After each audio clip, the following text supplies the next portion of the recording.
Hey everyone, welcome. Let's just jump right into it. Today, we're diving into a really fascinating explainer based on a 2026 article by Chauncey Boyd. This piece does something incredibly unique. It bridges a major historical event, Juneteenth, with a very specific modern-day argument for government-enforced financial equity. The author brings together historical mandates and his own personal financial data to argue that we need a completely new framework for systemic fairness in our society. We've distilled his core arguments down, so let's get started. Here's a quick look at our roadmap. We're going to hit 1. Juneteenth and true equity. 2. Defining biblical equity. 3. Experiencing financial discrimination.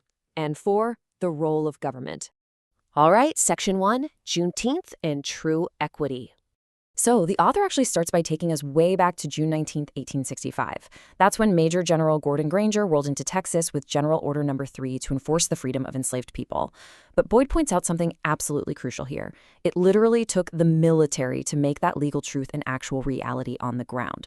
Fast forward to the 2020s, and we're seeing secular diversity, equity, and inclusion initiatives facing massive political backlash and systemic dismantling. Boyd's point is that much like in 1865, actually achieving equity today takes serious active government backing.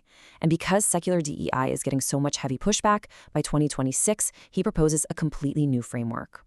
Which brings us to Section 2, defining biblical equity. Boyd introduces this concept of biblical equity. He points to the Hebrew word mesharim from Psalm 99:4 as his divine blueprint.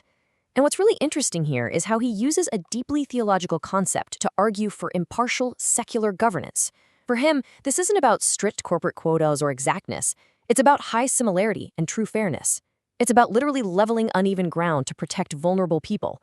He's saying that government leaders actually have a mandate to promote this kind of equity because it honors the inherent divine dignity, the imago Dei, of every single citizen. This really gets to the heart of his argument. Boyd totally acknowledges the critics who say secular DEI had administrative flaws, that it relied on rigid quotas, became divisive, and lacked a unifying moral anchor. But he argues passionately that we absolutely shouldn't just throw in the towel on fairness just because the bureaucratic version had some negative side effects. Instead, he says we should switch over to this biblical framework. He views it as impartial, unshakable, and completely focused on universal fairness rather than just checking bureaucratic boxes. Okay, moving on to Section 3, experiencing financial discrimination. This is where it gets highly personal. To show us exactly why this framework is needed, Boyd shares his own lived experience. He talks about how the civil rights legislation of the 1960s, like the Civil Rights Act of 1964, was incredibly empowering for him during his early adulthood. But then, a full 50 years later, in 2014, he bought a car while temporarily living in a big city. Just a totally routine purchase. Well, a few years after that, he gets this absolute shocker of a letter in the mail from the federal government's Consumer Financial Protection Bureau. Now, Boyd really wants us to focus on the year here. 2014. He explicitly spells it out. Not 1814, not 1914, but 2014. He emphasizes this date to drive home the point that systemic financial discrimination isn't just some ghost from the distant past.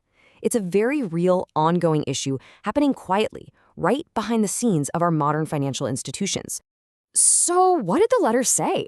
The CFPB notice informed Boyd that he, along with other Black and Hispanic buyers, had actually been racially discriminated against. The financial system was caught red-handed, charging them higher interest rates than white buyers who had the exact same, comparable credit ratings. Now, Boyd did get a refund, but he uses this whole ordeal to ask a much bigger question.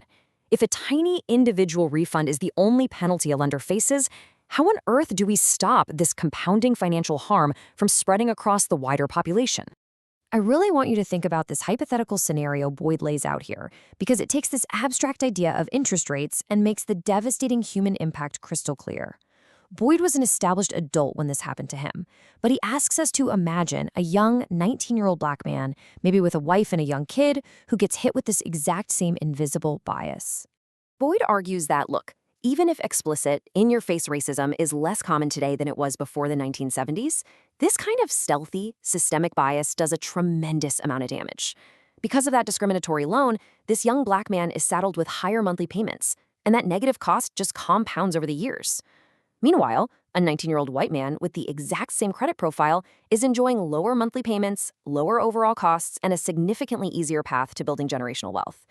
It essentially creates these massive invisible roadblocks for young minorities who are just trying to get their life started. And honestly, what might be the most frustrating part for Boyd is the societal denial of these realities. Get this. When Boyd shared his experience of receiving the CFPB notice with a white acquaintance, the person immediately dismissed the systemic issue, just saying, well, our credit rating must have been low. Boyd had to point out that even with a high credit score, like 700, white buyers were still getting an unfair advantage. For Boyd, this interaction is the perfect example of the ongoing denial of racism by some in society, and it proves exactly why we simply cannot rely on individuals or corporations to police themselves. Which leads us to Section 4, the role of government. Because individual refunds clearly aren't enough, Boyd argues we need active, structural oversight. Boyd makes it clear a just government cannot sit on the sidelines. It has to use its authority across local, state, and federal levels to actively enforce equity. He lays out 4 distinct demands. First, ensure a child's zip code doesn't dictate their destiny. Actively level that playing field. Second, drawing straight from Leviticus, uphold absolute impartiality. No playing favorites with the rich or poor, just fair judgment. Third, the government has to constantly audit our judicial and financial systems, like those auto lenders who are crushing vulnerable people. And fourth, the government needs to step up and lead the way in admitting the continued presence of racism and actively punish those acts. Connecting his argument all the way back to the beginning, Boyd points to Juneteenth as a stark reminder. Remember, it took over 2 years for the enslaved people of Galveston to even find out they were free. Passing a law or making a grand declaration means absolutely nothing if you don't have fierce, institutional enforcement backing it up. Boyd argues you can't just declare people free on paper, but then leave discriminatory interest rates and all these systemic hurdles completely intact. As we wrap up this explainer, the author leaves us with a really powerful provocation. He challenges us to look past the celebratory fireworks of Juneteenth and ask ourselves a hard question.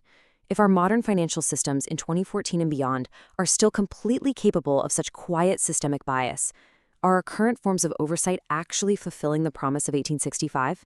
It's a deep, institutional gut check that Boyd argues we desperately need.